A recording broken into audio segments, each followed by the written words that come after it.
Здравствуйте, меня зовут Андросова София. Винокурова Виталина. А я Дальше. Представляю вам школу номер 7 города Якутска, учащихся 6 Г-класса.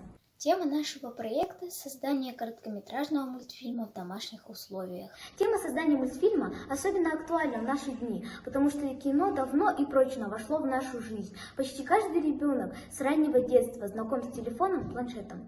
Данное исследование помогло бы привлечь окружающих к искусству мультипликации.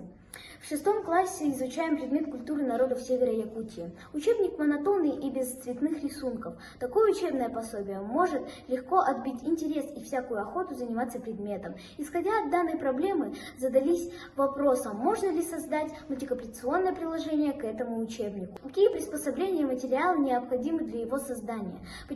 Чтобы получить ответы на волнующие нас вопросы, мы решили провести исследование. Предложили, что современный шестиклассник способен создать мультфильм самостоятельно в домашних условиях. Поставили перед собой цель – создать собственный короткометражный мультфильм.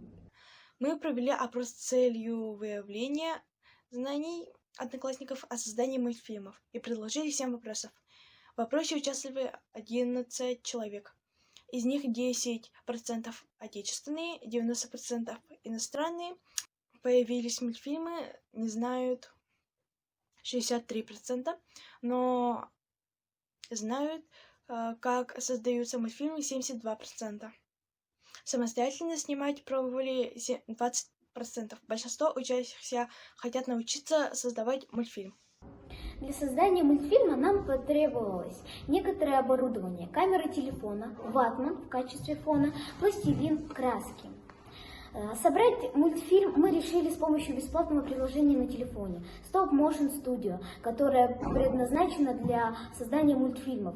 Когда сняли все кадры, скопировали фотографии на телефоне. Лучше всего, если часть кадров будут сниматься быстро, а некоторые будут оставаться на экране чуть подольше, тогда герои выглядят как живые. Сохранили мультфильмы на телефоне, сделали титры в начале и в конце мультфильма, указали авторов. В результате получился мультипликационный фильм «Древние времена» продолжительностью 59 секунд.